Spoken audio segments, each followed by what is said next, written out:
You should never make any decisions in your career based on money. The next time there's a pivot or there's a massive change in whatever market there is, it is the biggest opportunity. I thought 2020 was going to be breakout year. You took such a massive risk in the beginning. You guys are the most productive firm by volume. Settlement and the forced signature of buyer representation is funneling to the top agents. What a broker wants to say to their agent about what it takes to be successful. They competed at a high level. They're ready to compete again. And if you want to be around people who are going to push you forward. All right, welcome back to the Risky Business Podcast. I say this every episode. I'm very excited for today's episode. Today, I'm extra excited for.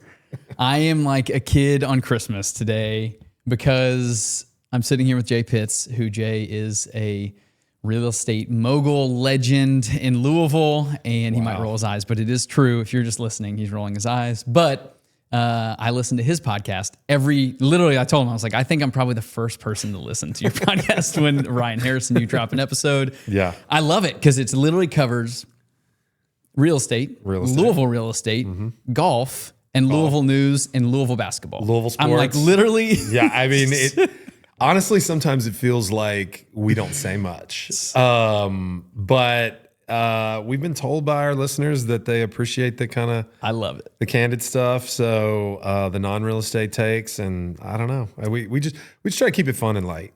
It's literally perfect. I love it because it's like if you molded a podcast that was like what I enjoy listening to, like it's literally perfect. All those you touch things. on politics just enough. You Just bring enough, in Bitcoin man. a little bit. We have to try to stay out of politics, but I mean, real estate drags you into economics drags you into politics, and it's just like before you know it, you're saying, "Hey, this is not a political show," which it's not. But Well, I love it. I enjoy it every week, or when you've taken a few weeks off this summer. You've been traveling the world, I guess. Yeah, but, we were just talking about that. I don't know. We may go back to bi-week. We may go to bi-weekly. I don't know. We'll see. I enjoy it. Well, I have a lot of questions for you on it because you are. I'll get in the intro for Jay. Jay is an extremely successful, I would say, was real estate agent. Obviously, still real estate agent, but is a broker. Is it the largest team in Kentucky, or sells the most in Kentucky? Yeah, so we're the number one team in Kentucky for, I believe this is our fifth consecutive year. Will be our fifth consecutive year. So starting in 21, I think it was technically the Sokoler team just prior to that. There's nobody that really, you get like you're into real trends and they start stratifying by size. We have the highest sales volume that I can tell. I've tried to do a bit of research combining all size teams. Yes, we are a large team. Real Trends would call us, I think, a mega team. We have over 30 agents. Not much more than 30. It's about 30. And, oscillates from day to day, depending. Might have somebody coming on board, whatnot. But yeah, we're pushing in on 200 million a year in sales. That's awesome. And pretty exciting stuff there. But so yeah, maybe not the biggest. There may be bigger teams, but the most volumes. Most importantly, yeah. But it's awesome and it's fun as a agent in town who works with a lot of different agents. It is obviously a lot of people on your team. They're doing it because they are newer most of them are probably in the first 5 years of the industry. Sure. And so, but I've had multiple experiences with people on your team. They're all, I don't know what you do in training. I see some of the videos and stuff you put up, but it's like I've had multiple people that have reached out to me. They're like, "Hey, I want to get my license." And I've been like, you need to call Jay or Scott and join one of their teams. You guys just do it. It's cool. Cause I love how it's like, you talked on your podcast recently about, I think it was a couple episodes ago on just, I guess you were in a training and you were just saying, hey, if everybody has this idea of what a real estate agent is like, it's very negative. Yeah. Let's make it to where when they work with us, that they don't have the option to think that anymore. And I think that was, I look up to the way, obviously I don't know what you do in training, but you obviously do a really good job with it. So, well, I appreciate that. We try to keep it simple. I have a lot of like isms, if you will, like things I've learned over time. My dad was a real estate agent, broker, grew up around the business. He had a large team. I was exposed to them, learned a lot of lessons before I was even like in the business, if you will. So like, I just have a lot of philosophies on how things should go, how things should be done. I used to employ them, as you said, when I was an agent day to day. Now I'm just passing that stuff along that I thought made me a successful agent, and try to keep it simple. We do work with mostly new to the industry agents. At most, when an agent joins my team, they're a year in. If you are listening to this and you're thinking, I want to sponsor the Risky Business Podcast, that's where I want to spend my money, we will gladly take your money and we will gladly tell people about your product as long as it aligns with what we are interested in here on the Risky Business Podcast. So let me know. We are looking for sponsors. I would love to have your water bottle, your drink. I'd love to have your hat that I wear. I'd love to have your logo on something. I'd love to talk about your business platform, whatever it is. I'd love to share it with people so that we can help reach more people with the Risky Business Podcast and to challenge young people and people of all ages to take that risk. Thanks so much. They've been somewhere else. They haven't had great success typically, and they're looking for kind of a shot in the arm. And they'll join up, and we'll coach them up. And the brokerage is full of agents that were once on my team, so it's been a method for the brokerage to grow. Because I own the brokerage and the team, so it's been complementary. And one thing I've been proud of is because one of the things I've been proud of as a broker is that my agents are extremely loyal, number one. And number two, they don't begrudge me having a team. In fact, a very successful team. So, the biggest slander a broker could ever have when I was breaking in was they were a competing broker. Like the broker sells. So like, how could I ever be successful working for this guy when he's just going to take all the clients? Like that was a notion that existed, and I just roundly rejected it early in my career. I was like, okay, I'm never going to not sell. I may not work with a ton of clients anymore, but my team drives the brokerage forward. And so anyway, that's been something that I think has been integral to our success at the brokerage. Yeah, and it's fun to see. I mean, it's cool the way that you've set it up to where you have, obviously people come in brand new.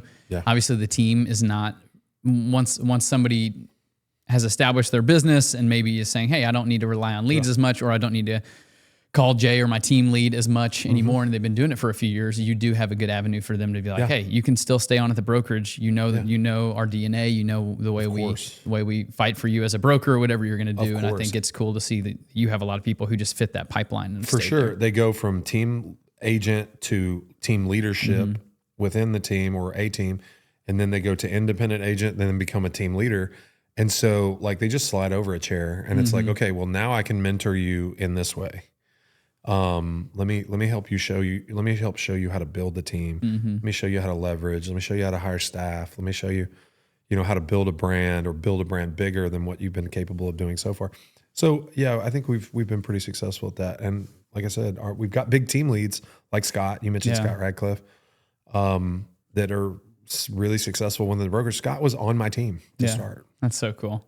And I know he just sponsored Louisville football, which is really cool. Yeah. Full circle for him, which is awesome. Friday at the Yum Center, JT Pitts and Associates will be up. No way. Yeah, we're doing basketball. For basketball. Nice. So the brokerage is an official real estate partner of the Louisville Cardinals. Nice. And Scott and I worked that deal together. My brother's taking baseball. Of course, he's a baseball alum.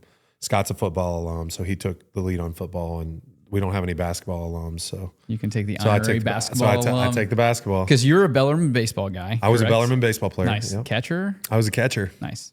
Yeah. Are you and you're from E-Town, correct? From Elizabethtown originally. So tell me about growing up, because I'm interested in hearing as we get to the risk mindset on it. You grew up in a real estate family. Yeah. Correct. Was your dad just a true agent? So he was an agent and broker. He owned a brokerage. He was not the principal broker of it. He owned a brokerage for the purpose of operating a property management office, which we do as well. So I kind of grew up working in that business, the dirty work that is property management and real estate. So he had about at its peak, about 1,500 units in property management in Hardin County. But he was an agent of RE/MAX Executive Group, which my uncle was the principal broker. And so those were my two mentors, my uncle and my dad. And Dad had a broker's license, but he wasn't the principal broker, even of his own company. He had a partner that was the principal broker of that. That's awesome. So very early on, I want to say like 2005, Real Trends was the Wall Street Journal top teams list. Originally, Wall Street Journal did this list, and then they partnered with Real Trends, and then Real Trends just kind of rebranded and took it over. But Dad was he was top 10 in the country in units sold in 2005 for teams. It's like 560 some odd units sold. In Hardin County? And Hardin County. A lot of new construction, if you remember, I was pretty young in 2005. I was 10 years old. You were pretty young, bro. But 2000, I was quite young, quite a bit younger then too. But yeah, a lot of new construction, before the mortgage crisis that would develop. But yeah, sold a lot of houses. He sold a lot of houses back then. And I got to kind of, I was just out of college, like literally graduating college right then. So I was kind of witnessing it all, not knowing what I wanted to do with myself. Did you ever feel like there was a time that you were like, "Ooh, real estate's not for me," because I've seen the underbelly of it and I've seen it all, and you wanted to go in a different direction? Yeah, I didn't do real estate originally. What'd you do? I was a mortgage originator, actually. Oh, really? So kind of real estate. Yeah, it was, and that was on purpose. That's so funny that you chose that over real estate. Well, I was a type A, you can probably tell, type A firstborn, like dead set on not like riding anyone's coattails. Mm-hmm. And I thought to myself, okay, what can I do that I can use the knowledge that I have, that I've learned just growing up, exposed to all this. I can be in sales. I was always taught to be in sales or to be entrepreneurial, to work for yourself. I was always taught by my father that working for yourself was less risky than working for someone else, which is the complete opposite of the way most people feel. They feel like security is a W-2 and the same pay every week or every 2 weeks, and raises. Which, pause on that. The truest thing ever, because if you're working for somebody else, they're going to fire you way before they stop taking a paycheck, and they're working for themselves. 100%. Yeah, 100%. I mean, like to me, a pension and 4% raises, cost of living adjustments, and like paid days off and stuff like that. That to me wasn't. Well, and if they're paying you $200,000 a year, they're at least making $300,000 a year in order to pay you $200,000. Exactly. A year, so I was always taught to be self-employed, and so that was kind of a go-between. It was 100% commission, and I was actually quite successful at it. I did it for a company in Louisville. Were you in Louisville at the time, or were you in E-Town still? No, I was in Louisville. I just graduated Bellarmine. I went to work for a little mortgage broker shop that was mainly internet leads. It's all that would hire you without experience. And I cut my teeth there for about a year, and then moved on to a larger bank, and then did mortgage origination in more of a retail referral-based setting for, I think, 3 years. And I was quite successful. I mean, like 30 some odd million a year in loans, something like that, kind of crazy. Like, and at those prices back then, that was quite a bit different than it is today. It's a lot easier to get to those numbers now, but 200 loans, something like that in a year. Wild. And did really, that was my last year, and I did really well, but I just wasn't happy. Because you wanted to be client facing more? I was client facing, but I was sedentary, in my opinion, working out of an office every day. I could make my own hours. I could make my own destiny, right? I could make however much I could find, how much business I could get referred to me. I was actually working referrals from realtors. And so, it was great, but I wanted to be more, and I just didn't see it going where I wanted it. And I had gotten my real estate license right after college as well. And I was flipping houses and buying rentals. And so I'm like, all right, well, I'm just going to try. I didn't know what else to do, so I'm going to try this real estate agent thing. I rationalized that I was living in Louisville and my dad was in E-Town, so I wasn't trading on his name. But did you go to RE/MAX here in town, I'm guessing? Or? I didn't. I still affiliated with the RE/MAX out of E-Town. I just worked out of Louisville, worked out of my house, and ultimately had a little satellite office, and then things kind of blew up. I'd say so. So as you went to, obviously there's going to be a bunch of risk you took, and I'm guessing you started a team prior to brokerage, or what? Yeah. So I hired, I mean, I don't think it's bad to say. I mean, I hired Eric Scroggin was my first agent who owns a Remax office here in town now. Eric and I were college teammates at Bellarmine. Oh, really? Yeah. And Eric was the first agent I ever hired. I hired him like 12 months to the day of being in the real estate business. I got into real estate in January of 2008. Oh, wow. Which is right before the crash. Yeah. Like I remember vividly like being downtown, like because I had this little one-room office downtown and in a business center. Like honestly, not that dissimilar from the place that you and I were just talking about. And so I remember walking downtown and I'm dating myself. This makes me sound really, really old, which the white beard probably does that too. But I had the first iPhone. So it came out in 2007. Had the very first iPhone. The big bubbly one. I don't think it was that big. You know I mean, what I mean? Like, remember it was rounded. Wasn't quite. It was rounded. It's just funny how it went. I guess you're right. It started off small, then it went bigger, big. and then it went smaller. Yeah, somehow. So I remember, and I got a notification on the phone about Bear Stearns filing for, Chapter 11 bankruptcy or whatever. And then like all these big banks started, and there was notification that the president was meeting with all the big banks. And like, I'm like, here I just was making 6 figures in the mortgage business at 24 and I quit to get into real estate full time. And now the economy is absolutely like a dumpster fire. Yeah. And I'm like, what did I do? And pretty quickly I realized, well, mortgage was going to be really bad too. So yeah. I mean, I was out of the frying pan into the fire.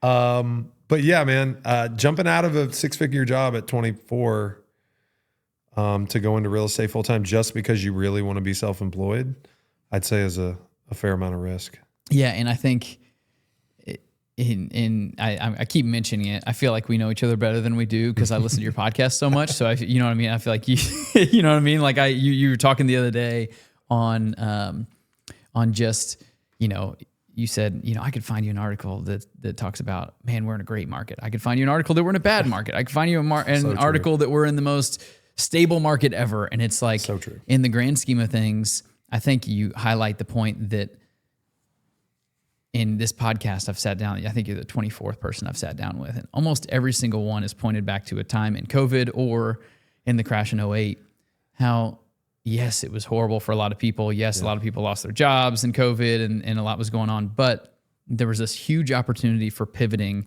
to grow a business during a time to where it gets me really thinking, and hopefully the listener who's sitting here listening to this thinking, whether you're in real estate or whatever field you're in, okay, the next time there's a pivot or there's a massive change in whatever market there is, it is the biggest opportunity. It is a great opportunity. And you took an opportunity in 2008. I know you did a bunch of foreclosures, I believe, correct? Like so hundreds? I had big pivots in both of those times. We can talk about both if you want. But, I have time for both. So in 2008, I had just started selling. Mm-hmm. And I remember vividly, I sold 6 houses in my first 2 months, and they were all investor purchase sides, cash deals. Most of them bank foreclosures, maybe an estate, maybe whatever. But I was just like prospecting like all day, every day. And I was also very, very worried because, your lifestyle grows accustomed to the income you bring in. So like my wife and I had already bought a house. We had student debt. She was working in nonprofit, not making a ton, but at a job she really loved. It was really, fulfilling for her. And we weren't living extravagantly whatsoever, but like certainly not compared to today when we have 3 kids and a house and, businesses and things like that. I mean, we were living very modestly, but it felt at the time like I had all this debt and all this obligation. And so I was really worried. Sold 6 houses that were probably $100,000 a piece. That's not very much money, right? I mean, great. Okay. Yeah. But like when you take it 2-3 months out, like I'm barely paying my bills. Mm-hmm. So I started doing these bank foreclosure, broker price opinion reports, for like $50 a piece. And it was like 2.5 to 3 hours worth of work. And I was like, what am I doing? But I did it like I do everything else is I built a system and I was really efficient. I would ride around and take, like, I'd get like 6 or 7 orders and I'd ride around and take all the pictures. And then I'd go back and I'd, pull all the comps. And I started realizing that like a lot of the comps were like the same because like the same neighborhoods had the majority of the foreclosures. So it was like, if I'm doing a 2-2 in Wyandotte or 2-1 in Wyandotte, like I probably got 3 or 4 orders for 2-1s in Wyandotte. And so like I used the same comps and adjustments for almost everything. So I was just like steamrolling through these things. And I got to where I was doing like 8 of those a week to make like, like a couple $100 to make sure that I was doing something that was bringing in money, even if it was. So, and then I pivoted towards listings. None of the listings could get shown. They were all overpriced. I went 30 days, 5 listings, 0 showings. Because like the only thing selling was cheap stuff, right? And so I was like, man, I got to do something different. And of course I went back to buy sides, but I was like, everything I'm selling is bank foreclosure, and the same agents have all these listings. How can I be one of those agents? And it turns out those broker price opinion reports were the one that was the lead in. It got me access to the right people, the decision makers. And, half the time they would slow me down and be like, oh no, that's a different department. I'd be like, really? Yeah. Like, I bet you have their phone number. I bet I bet you have a Rolodex that tells you who hands out those lists. Like, come on, what do I need to do? Yeah. And, just sweet talked my way into a few, and 1 became 2, became 4, became 8. Then I got a really good opportunity, Countrywide Home Loans, which is kind of the poster child for the bank foreclosure crisis, needed an agent, and they had a closed like network, and I interviewed, and I got it. And one day I got 15 listings. And then 2 weeks later, they picked up the VA disposition contract. So they were selling all VA foreclosures. And I got 15 more. So now I've got like 35, 40 listings in the hopper. And somebody calls you and they're like, hey, I have a question about your listing. You're like, you're going to have to be a whole lot more specific. Yeah. Like what address? But no, I mean, and I hired an assistant. So I started in January of 2008. I hired an assistant in July with no money. I had no money, paper clothes. Yeah. Well, and then that was just kind of, I hate to make this story drone on, but like I was spending, the bank foreclosure industry was weird because they would make you fix up the houses for them to get the listings. So I would. You were paying if you haven't fixed up? So, well, yes. I mean, with limit, later on, it got to be like total renovations and stuff. And I would submit bids and I would front the money and get paid back. That was a whole thing. But like, even in the beginning, it was, I had to pay to have the locks changed. I had to pay to have them winterized. I had to pay to have them trashed out. I had to pay to get the grass cut. I had to turn the utilities on in my name. I was spending $2,500 per property. I can't imagine having to turn utilities on in your name. Yeah. To make, I was making probably $1,200 to $1,500 per property and spending $2,500 and then having to wait for reimbursement on those expenses. And they would deny your expenses. They would slow play you. And so I was I got to a point in the first probably 6 months of doing this where I was selling 10 to 15 houses a month just to break even.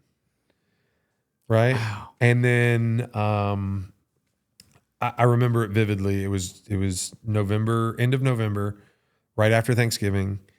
In that very first year, my birthday is November 30th. It's right after Thanksgiving, and it was like on a weekend. And I remember the Monday after my birthday, might have been December 1st. I got like 3 days in a row, first, second, third, like a 20, and a $10,000 reimbursement check, like 50 grand. That's awesome. That they had owed me Yeah. for going on 6 months now. And I mean, imagine you're selling 15 houses a month to stay afloat. Your best client owes you 50 grand. They won't pay you. They keep rejecting your reimbursement requests. And you think, what am I going to do if they don't pay me? And this is all the work that exists out there. So finally they got their system together and they paid me, and it was kind of off to the races. The second year I did 168 houses. And was that by yourself? Eric started in January of 2009.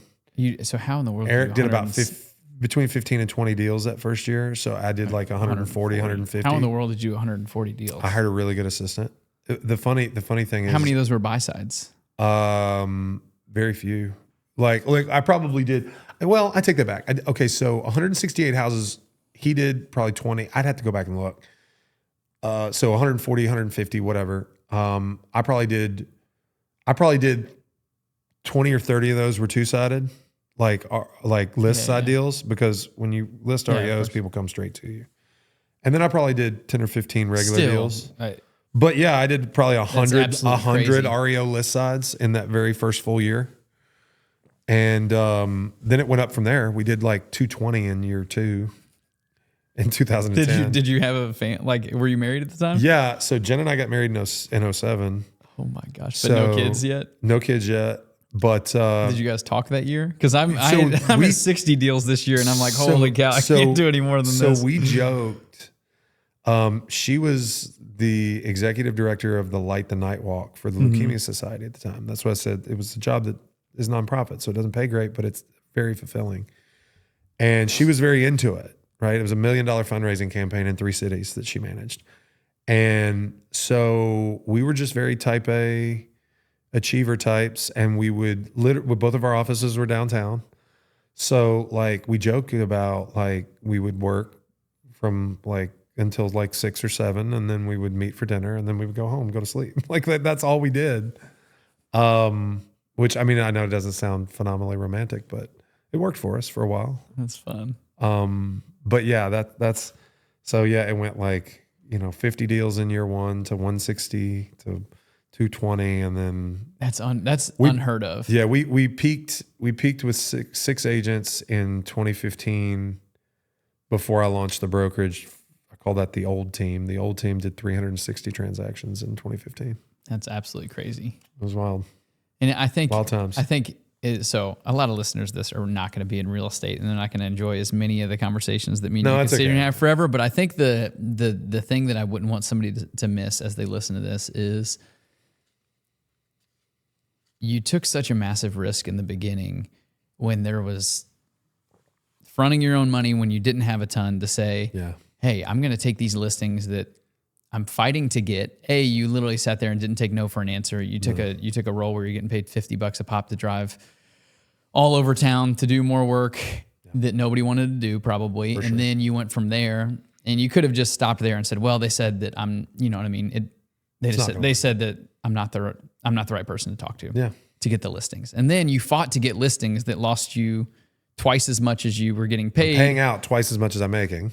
Until an imaginary date that you might get paid. And then you finally get paid from it. And then you say, okay, I'm going to bet on myself again, and I'm going to double down, and I'm going to go in, hire an assistant with the money that I just made $50,000 worth win. Well, I had contractors that I owed money to too, because I couldn't pay the contractors. Yeah. And I'm sure your phone was ringing off the hook to get that. No, I had one really good guy, and he's passed away, unfortunately, now, but he was a retired Ford worker, ran a crew, and he helped me immensely.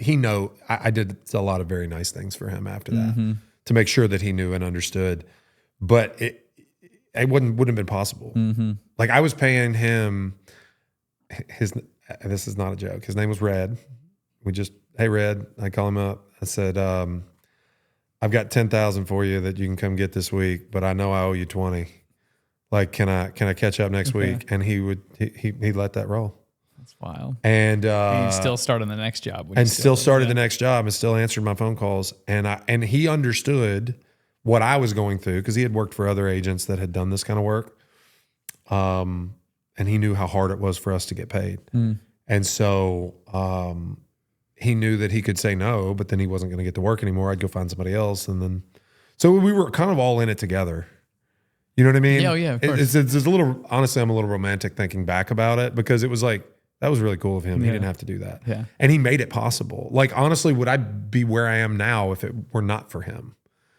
And there were others too, but that was pretty special back then. All right. Pause it right there. Don't actually pause the screen. If you are listening to this, Thank you for supporting the Risky Business Podcast. If we have given you any sort of value add in your life or pushed you to take a risk, I would love for you to, whatever platform you're listening to this, rate it, follow it, share it with somebody. That's the most important thing. If you're sitting there thinking, hey, that episode I listened to maybe the other day with Scotty Scarce, or the one with Dave Stone or Daniel Cameron or whoever it might have been, whatever you're listening to, share it with somebody. That's the biggest way we can help spread this risk platform. Thank you so much for listening. Now let's get back to the episode. I think of it as just in any business, in real estate probably specifically, but in any business, like just a massive snowball at the top of the hill. Yeah. And it's like the hard work in the beginning of just, I was talking with somebody this morning on just the grind of getting the snowball started. And it's like just so hard. No one wants to start with somebody new. Nobody wants to, you get it rolling. And then when things are rolling and you have success and you're getting phone calls from signs that are already in the yard. Oh, yeah. And that one might be sitting in the yard for a little bit and you get 2 calls off of that. And then their niece wants to sell and their uncle has a house that he heard you sold in his neighborhood. And it's just a snowball rolling down the hill. And it's like, becomes an avalanche. yeah. And then you're like, I couldn't yeah. What do I do? This if I tried. What do I do now? Yeah. And I love listening to your, and if you're listening to this and you haven't seen Jay's TikTok or Instagram or his podcast, if you do enjoy listening to real estate, it is, I mentioned at the beginning, Jay Pitt's show, correct? Yeah, the Jay Pitt Show. We used to call it Resource. I've been doing a podcast since 2018. And we called it Resource, so you can search 2018? That was like 2018. You were a pioneer in the podcast. It was wild. Some of those old videos are bad. One of my favorite quotes is if you Todd Earwood. I say it on like half the episodes. Do you know Todd? He's a Norton Commons guy. He's a really good dude. But he says if you don't look back at the first product you put out, you waited way too long to put it out. And it's like no matter what you put out in the beginning, as long as you put it out, everyone's going to look back and hate what you first did. Or at least you're going to look back and be embarrassed by it. But I love the show. And if you're sitting here and you're like, oh, you enjoy hearing Jay talk about that, it's one to go listen to. And if and something else I want to talk about, if you're comfortable talking about it, whatever. You have started an AI podcast. Yeah. Please share with us what this looks like. Because I've listened to a couple episodes of your market updates. And I'm like, this is not AI. Are they all AI? It's 100% AI. Dude, it's mind-blowing. So don't make fun of me if you go find the video version because it's not near as believable. No, I just listened to it on Spotify. Okay, so if you listen to it on Spotify or Apple Podcasts or whatever, I'm happy to provide the company that I use. We use HeyGen for the video version. We use 11 Labs for the sound. We use ChatGPT for the script. And basically we have, let me give all my secrets. I've talked about this. People are amazed that this is a thing. So I have to give credit to a real estate coach that I work with by the name of Jason Pantana. He is out of Nashville. I heard him speak at your thing last year. There you go. He's a wizard. Jason is a wizard. He is probably the smartest guy in the country at AI for residential real estate people. If you're wanting use cases, look up Jason, follow his IG, Pantana, Pantana. He and I started talking and he said, I just said, hey man, I'm spread thin. I'm recording content, but I only have so much time to do so. And he goes, just make it AI. And I go, what?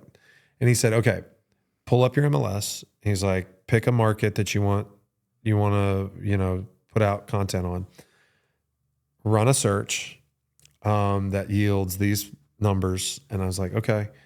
And he said, then what I want you to do is take that, export it as a CSV, upload it to ChatGPT, ask it to analyze and produce a podcast script, 5-minute podcast script for a market update. And I think the first time I literally used the voice prompt and was just like, make me XYZ ABC 1, 2, 3. And it spits out this script. And then I take and I go get an 11 Labs account. And 11 Labs, all you have to do is upload 2 hours of audio content of your voice. And it will make an audio avatar. and then you feed it written word, and it takes your voice and speaks the script. That's so wild. And what I like about it is it's not like, I mean, it's truly data that you would truly be giving. I mean, it's flex data that it's data. You can't go wrong with what it is. And you're asking the prompts on, hey, give me days on market, or give me overall buyer confidence rate for the St. Matthews market. And so it's not like, I mean, you would stand behind everything that it would say. 100%. And I'm sure you review it before it goes 100%. Out. And it's like, I created the prompt that created the script because I want to deliver certain data. And it just is me leveraging AI and technology to not have to sit in front of a camera and record the script on audio once a week. So we have 4 markets. We do J-Town, we do St. Matthews, we do Oldham County, and one more. What's the 4th? Anyway, we just do one a week. Yeah. We do one a week. We do a video and an audio, completely AI. I need to re-record the video that it uses that HeyGen uses for the video version, because it's not nearly as believable. Yeah, video ones are a little iffy. The audio, right now. well, there's a lot of B-roll. Yeah. My face is on camera or on screen very, very little. It cuts away a whole bunch. Yeah. There's some tricks to it. But it's just, I go back to when I was at your thing where Jason Pantana, correct? Is that his name? Mm-hmm. So it was a year and change ago, and he was just talking about the initial AI on having the conversation where you can have you can pretty much say, hey, be a client who doesn't want to work with me and argue with me, Yeah. And he was doing that, which was really interesting. And then it's like how much AI has changed from then to today. Yeah. And it's like, I truly believe we're in the time that 15 years ago, if you were starting Instagram or all these things, and if you would have gone in and just started an Instagram account and started blowing up content 15 years ago, the place you're at now with just consistency, it would be nuts. And we are in today the spot to where, I never think AI is going to take over our industry, but I think in 5 years, we're going to look back and the agents who lean in on AI for sure are going to have a massive market share versus the agents who are like, I don't know if I want to touch that. Yeah, I totally agree. I look for ways to leverage. I was taught originally leads, listings, leverage. You need leads, to sell business today. If you're going to have staying power in the business, you have to have listings, you have to have inventory. And then that allows you to leverage more because you can represent more sellers at once than you can buyers. So leverage is something I'm looking for in every aspect of my life.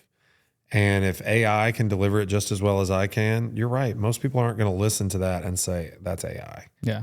If it sounds like that, then I'm not going to use it. And I'm still playing with the video version. Hopefully we'll get that right. But like you said, it's not quite where the audio is. The 11 Labs is insane. The audio is pretty, it's pretty spot on. It takes pauses. Like it has the same cadence that I have. Spot on. Yeah, it's wild. And I think what's fun is, as you go to, what I tell people in real estate is like, you don't have I don't need a video to hit 50,000 views. I need the right 100 people to see it. Oh, 100%. It's like, if you have the St. Matthews market update and you get 100 people to listen to it, and 8 of those people are like, hey, yeah, we're moving in the next year. It's like, that's a pretty solid referral or a pretty solid rollover base of clients coming in from, and if they're listening to the market update, they probably are even at a higher percent than 8%, because if they're not planning on moving, they don't care about the St. Matthews market update. And so I think you've done a really good job of, there's going to be people who listen to this who don't have anything to do with real estate, but how can you look at bringing AI into, whatever your business is? And if you're starting a business, that's what gets me so excited. If somebody's sitting here and listening to it and they want to start a business, it's like, the amount of things you can do, especially if you're a person who's savvy enough to just think of what you can plug into AI. Yeah. It used to cost $5,000 to have a website made. You can have a website made in 2 minutes right now for free. 100%. And a good one. And it's like the amount of things that you can do right now. I think the next year is just going to be so much of people, because there's so many people who don't understand what AI can do right now. And does more than make memes. Yeah, it does more than write up listing descriptions for real estate agents. There you go. But I 100% agree. It's it's a new thing to master. Frankly, the market update play for me is hopefully an endeavor that trains AI to recognize me as, the person who is to be relied upon for information. That's really what it's about for me. As most of my content is for agents. It's not for consumers. But that's just to your point, like you need the right 100 people. What I started realizing about my podcast was that it was just another version of the same training that I'm running on Mondays or Fridays, right? The majority of my podcast listeners are my agents. Yeah. And that's great because if they can't make the meeting on Monday or Friday, they can listen to the podcast wherever they're at.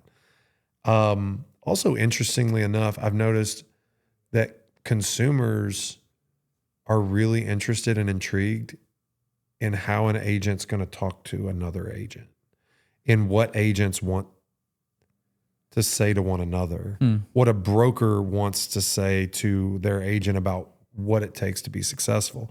When I started putting out content that was me talking to my agents in meetings, I started getting my clients commenting to me personally, coming to me saying, hey, is that really how that works? Is that how you did that? Oh, wow, that's interesting. I couldn't believe. I just they feel like a fly on the wall. And it's just more compelling to be granted access to something that you probably wouldn't have otherwise. And they find it more interesting than me telling them about the fact that they should refresh their landscaping and improve their curb appeal. You know what I mean? And it's more of I'm not the only one who's hearing this. This is a market standard that, hey, here's the things that we want to do prior to listing, rather than it's just a one-off for me that I'm just hearing it. Yeah. And I think, man, I'm blanking on what I was going to ask because I had a good question on that. But I just think it's really interesting on how you're leading the way in that. And I think as somebody listens, why do you laugh at that? No, just AI podcast. I'm like, what? Well, it's just fun. try things, This man. is what it was. Yeah, I love how, because you mentioned it, and I didn't even think of this, but I've heard different podcasts talk about Google ads and leads and search engine optimization. SEO, today's SEO. Yeah, it's going to probably be going to the wayside because ChatGPT is going to be, hey, ChatGPT, what agent should I use in Louisville? Who's the best? And if, like you mentioned, because I've searched on there, hey, who's the best real estate agent in Louisville? Why is it not Sam Stone? What do I need to do to make sure that it's me? You know what I mean? We've all and I'm done like, that. it's not me. It's like John Mann, Jay Pitts. Here's all the people. And I'm like, okay, what can I do to get my name on that list? Funny enough, I got a text last night from Tracy French. Yeah. You know Tracy. Tracy's so great. Tracy's awesome. She's amazing. So she has 2 clients that she got from ChatGPT over the last 3 months. As you can probably imagine, very analytical people, well-researched. They want to negotiate commissions. It's like everything you would expect about someone that would go to AI to get a referral. Engineer, pilot. Yes. Yeah. So anyway, point being, these people both kind of prompted an exercise amongst us. We were on a group chat with a few other, Jeremy Byers and Matt Hoagland and a few others. And so they start searching and they're sending the group chat their results. And I feel like everyone gets different results. I've done it. I've gotten Jason Farabee and you and whoever. You haven't gotten. No, I swear. No, I swear. I mean, you're the one on the panel with Tracy, right? When Jared James came That's because you were town. busy. Oh, come on. I didn't get asked. I need a screenshot where it was me. It was not me because I've tried to get it to be me. but the thing is, and I've asked it the same question. Why didn't you say me? Yeah. And the interesting thing for me is it almost took me back to Zillow profiles a few years ago, where the consumer would have to select on the listing which agent they wanted to talk to. It wasn't like it is today where they just send it to somebody. There was a list of 3 agents on every listing, and if you were a premier agent, you had a shot. Now, what I realized, because we went heavy on our profile really early, and I have over 1,000 5-star reviews and 520 sales in the last 12 months and all that, that started to backfire on me to the point where I went beyond where a consumer has learned that if they're not, they look at my profile and they go, I'm not going to get him. Oh, really? I'm going to get his team, and I'm not sure. Now, it still works. Yeah, interesting. But there are moments where consumers have said that.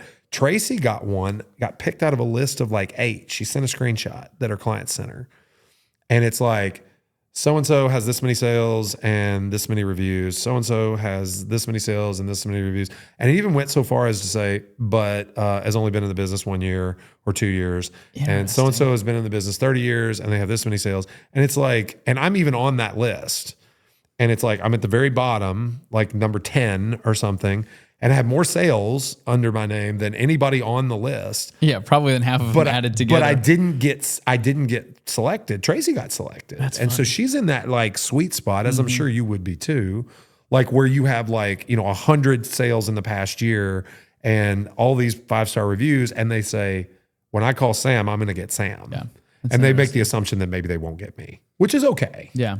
It's okay. But I do think that there's an enormous amount of value in trying to train AI to feature you. And I don't know if it's possible yet. When you ask, I don't know what result you got. It told me that it relies on trusted sources. And then I went a step further and said, well, define trusted Did source. you talk about that in your podcast? I did. Okay, because I did it after your podcast. And I did the same thing. And it took me like to Reddit or something. Well, and that's the thing. Like blog sites is one thing. So that led me. So I'm taking all of these episodes and transcribing them to written, like those scripts that we use for the ad, and we're uploading it to multiple your website, and multiple blog sites, basically, to try and get referencing from that. I don't know if it'll work. We'll see. It is fun because it's the fun thing for real estate for me is everybody could be a client. It's not I'm a med device sales. I got 12 doctors in the country. I got to hop on a plane and go sell it. And so it truly is a shotgun spray analogy of like we were joking before you got in here. I was use your shopping cart in the Middletown Kroger and be like, Jay, what in the world? And it's a shotgun spray. And you just mentioned you're sponsoring Louisville basketball, and it is fun because I always ask people. I got a call yesterday. I'm like, how'd you find me? They're like, social media. I wanted to be like, what post did you see of me that you came across? And it's really fun because it's I always tell people it's like.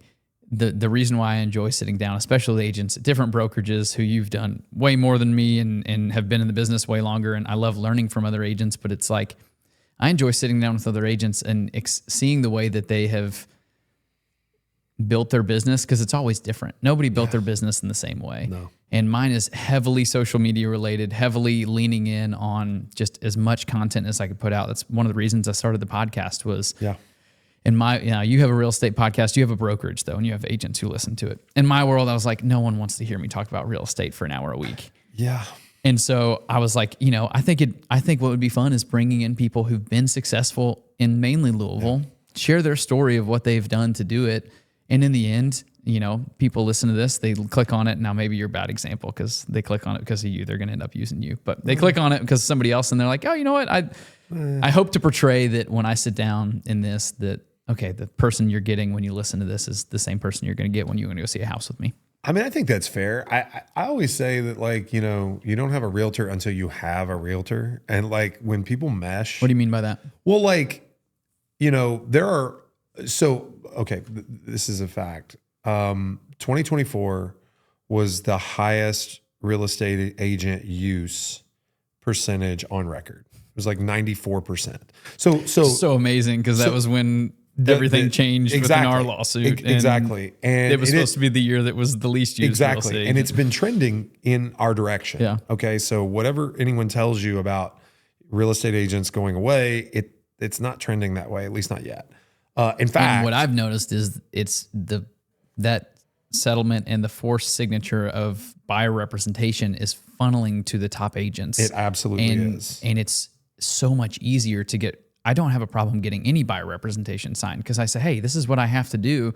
And I look back to my first year in the industry and I would have been scared to death to get a buyer agency signed. It's made it easier Okay, if you're listening to this and you're thinking, I know somebody that should be on this podcast, we have a website, riskybusinesspodcast.com. You can go on there and you can say, hey, I should be on the episode. Or you can go on there and say, hey, I know somebody who should be on the episode. You fill out a little form on there. Our team will look at it and say, yes, this is a great person for it. Or no, maybe not. We record in Louisville, Kentucky. And so if you're willing to come to Louisville or make arrangements for it, I would love to talk to you about the risk you've taken. So hop on there, riskybusinesspodcast.com. Check it out. Check out the website. We got more info and maybe some merch coming very soon. Here's the hat. So let me know. Because you have no choice, right? You don't have a choice but to get the signature. You cannot represent someone if they don't sign. So we used to spend so much time assuming the relationship and the client could leave us at any time. And now we have to formalize it with a signature. And so you're right. That has gone... I think it's raised the bar for our industry, number one. And not to get too heavy-handed with all this, but I think it's raised the bar in part because the majority of the business is going to the more qualified agents who are in it to raise the bar in the first place. So the consumer's getting better service.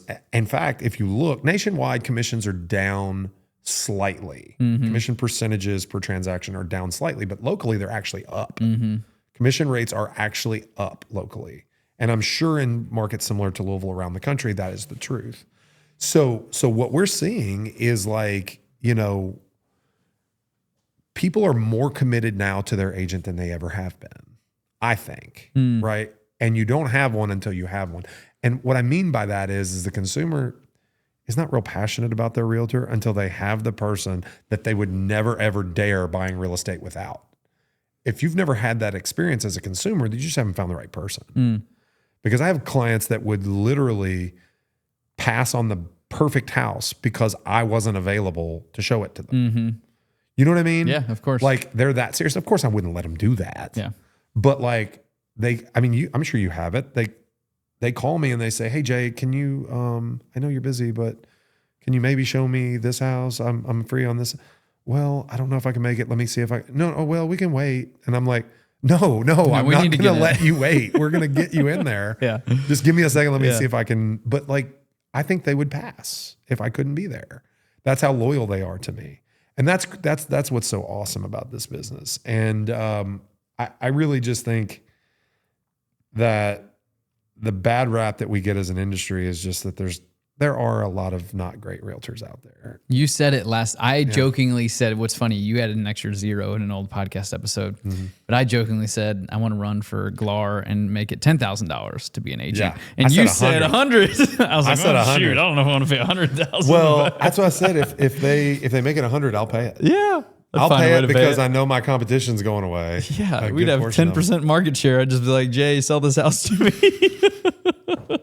Anyway, no, man, we can talk real estate. So I want you to get into COVID before, because I want to hear you said you teased in the beginning. Made a and if you need to go, we can definitely do it. But I'd love to hear because you teased it. I don't know what it is. You said there was a pivot in COVID that you took. Yeah. So interestingly enough, I thought 2020 was going to be our like breakout year. Like I was setting up. I took my leadership. We went to a conference in Nashville in January of 20. We were ready to just like break out. Like, and we had been great up until then. Don't get me wrong. I was very pleased with our path and our success up until that point. It really wasn't until 21. And essentially so at the start of 2020, I think we had 12 agents on the team. Oh, wow. So we had 12 agents on the team. We were much smaller. Are you 40 now? 35? We've been as high as 40. I think we're sitting around like low 30s right now. But like we probably had 12 at the time. And I was like, okay, we're going to blow the roof off this thing. And then COVID hit like in March, you know what I mean? And we had a good start to that year, but it was stunted. Obviously we weren't sure we're going to be able to show houses. Are we not? Turns out we could, but like, in the first couple of months, nobody wanted to see them. But by the summer, we realized, okay, it was going to be really, really busy. And we kind of were shot out of a cannon again, which was great. And the 12, 13 agents we had at the time were as busy as they could possibly be. And then we got the opportunity to go on Zillow Flex in the fall. We were the first team in Kentucky. We were the 25th in the country. But that took a big commitment, right? Like they came to us, they said, we want to partner with you. We're going to give you this many leads, but you've essentially got to double or triple the size of your team if you're going to be able to handle it. And the funny thing is, you know, I've never been a recruiter. I've never been somebody who's like in agents' DMs and sending out emails and making cold calls and that kind of thing. I get referred all the agents that come to our brokerage. And we talk, and if it's a fit, then great. And if not, you know, it's not. But like, it was really funny because right around the time that opportunity presented itself, we started getting so many people reach out to us looking for a new home or looking to join a brokerage or get into real estate. And I mean, I think Q4 of 2020, we onboarded 18 agents to the team. At the time, that was probably more than we had in total. Wow. So we went from, you know, 12 to 30 over the matter of like 3 months. And that was a really big pivot and a risk that we had to take. I didn't know if it was going to, what if it flaked? What if it flamed out and I had all these people? Because I always look at it like a brand new to the industry real estate agent. For me, I view it as like, it's like a mouth to feed. Like they've got a family. These are people that are risking a lot to get into the business. They have no promise of income. And I feel responsible for their success. What if I look up in 6 months and I've got 18 people, 18 families that are starving because they can't earn in real estate? Mind you, we were 6 months or less removed from COVID shutdown. Yeah, and we're still in the middle. And we're still in the middle of it. Still in the middle of it in the winter of 2020. And I made this commitment to go a whole nother level. Not to mention, you know, my office building, biggest real estate purchase I've ever made, closed in April of 2020. Oh, you did? I didn't know that. Closed in April of 20. Wow. On the hood of my car in the office in the parking lot at Pitt and Frank. And you couldn't go inside or what? What's that? You couldn't go inside? They wouldn't let us go inside. Oh, that was back when you couldn't do closings. I didn't have my license at the time. I mean, that's wild, right? Like you could not go indoors to close at the time. So I'm signing a note to pay back, you know, a loan on the biggest real estate purchase I've ever made. And I came from my house and I hadn't been inside a restaurant in a month. Like, you know what I mean? It was wild. So the big risk, probably a bigger risk than the beginning, just because the scale and the expectations and the people I was responsible for. Yeah, the mental risk. The mental risk of the dependency. Yeah, I remember sitting at the island at my kitchen, my kitchen counter, and just like staring off into space, like wondering, like, is this going to be okay? I remember there was a moment where I actually thought about not closing on the building, even though I put it under contract. I had no contingencies. So, you know, I'm going to real estate jail. Yeah. Like I'm going to get sued. And for a brief moment I thought, a couple attorneys, I bet. I mean, I'm sure, but like, there's no argument for that. You know, Sam, I mean, I'm dead right. Like, yeah, I know I'm wrong. Like, go ahead and sue me. Like, but I just thought, that's not who you are. You'll figure it out. And we did.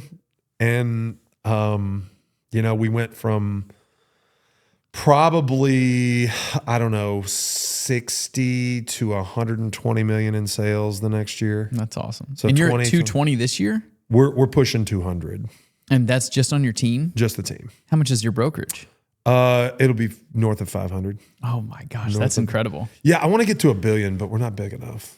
We need to grow. What, you mean the market or the? I want to sell $1 billion. Yeah, but I'm saying the market isn't big enough for $1 billion, or agent. No, I don't think we have enough agents. We're already. So you guys are the most productive firm by volume in town. Now you sell luxury property.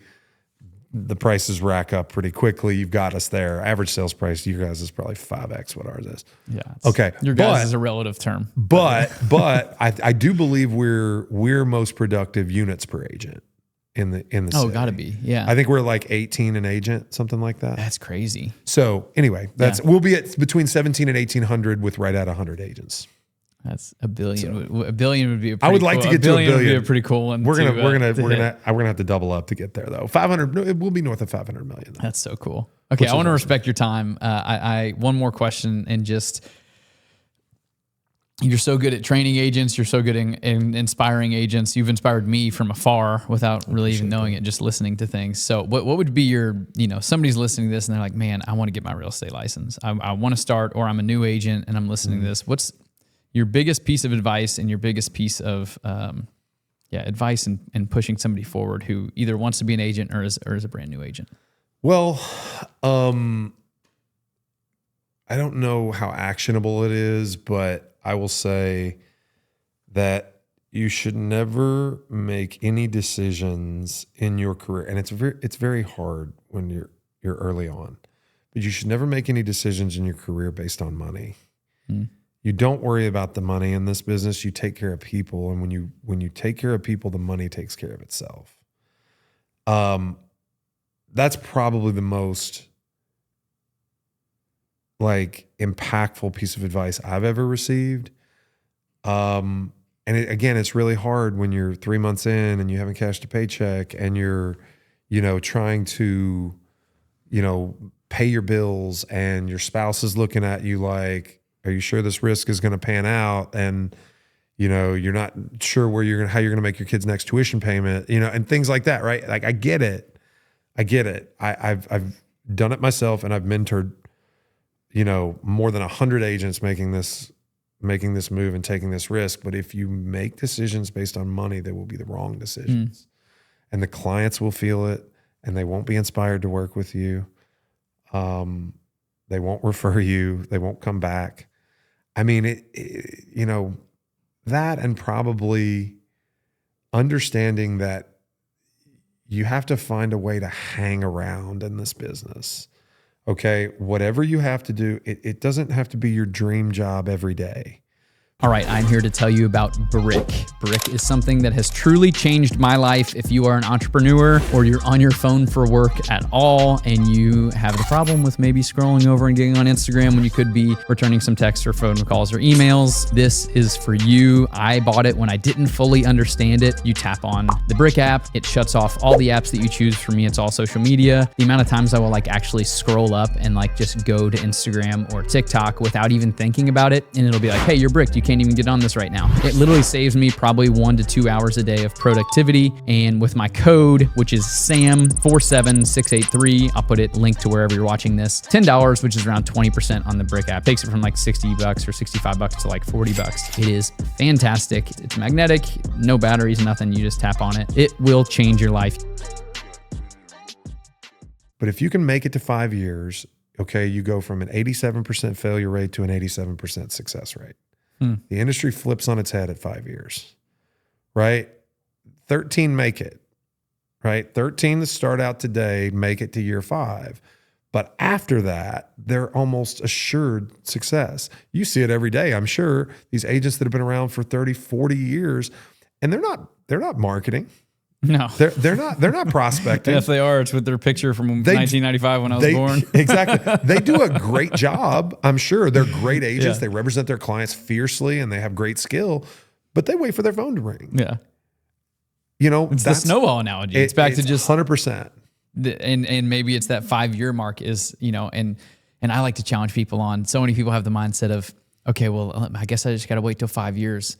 My mindset was, how many things do I have to do to move that 5 years up to a year and a half? 100%. And it's 100%. That's my favorite thing. No matter what I'm going to do, I'm like, okay, everybody looks at it and it's like, I could buy that house in 5 years. It's like, okay, well, how much do I have to sell to make it next year? So I do this thing okay, so the most impactful year, the most influential year of your career is year 1.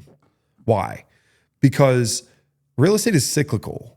People only buy real estate every so often. Okay, so we know that real estate agents tend to work with more buyers earlier in their career, tend to mature into a good listing business. I think there's reasons for that. I think if a buyer's agent can't find a house for you to buy, you don't blame them, you blame the market. I think if a listing agent doesn't get your house sold, you don't blame the market, you blame the listing agent. Okay, so I think that's why new agents tend to gravitate towards buy sides. Okay, so let's say you do 20 buy sides in your first year. Well, those 20 people, okay, the clock starts ticking. And in 5 to 7 years, they're going to upgrade more than likely. And if you stay in touch with them in 5 to 7 years, you have 20 more clients coming back to you. The price on the house that you sold them originally has escalated. It's appreciated. So you're selling more volume there. Okay. And then they're going to buy a more expensive house, which is, again, more volume there. And it's 2 transactions. It's not one this time. So you did that every year and you for do the it 4 every years year, and leading you up start, to it. and that's why you end up with this kind of avalanche or snowball analogy, where all of a sudden you hit a tipping point, and it's like, okay, I'm good. I'm good now. So to your point, if you do 40 in year one, well, you're twice as far ahead as the person that does 20. Yeah. And so anyway, I don't know. You ask about what do I do in training. I have these conversations. I'd love it. This is the stuff we do. It's so fun. And Jay won't say this. I'll say this. If you're sitting here and you're like, man, I want to get into real estate. I'm in the Louisville market.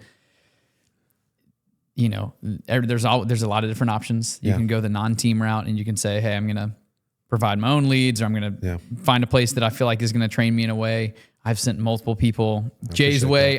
If you're saying, hey, this is what I want to do, and I want to be in a culture that is around people who, I just call it, everybody's just a go-getter on your team, and Scott's team and Tracy's team. Like, people are just go-getters. There's no shock. A bunch of them are athletes, and they were very successful athletes. And it's like, they competed at a high level. They're ready to compete again. And if you want to be around people who are going to push you forward, and maybe you weren't an athlete, but you want to be pushed forward by a bunch of people who will, it's call Jay, sit down with them, and see if it's the right fit for you. Cause it's, just the agents at Weston. I did a deal with Weston. He was one of the first ones they did. And I'm this guy is going to crush it. And you know it immediately. Yeah.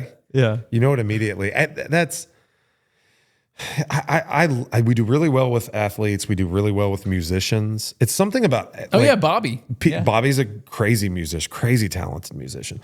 But like it's something about like other things in your life that require like a ton of effort without the promise, of any sort of return.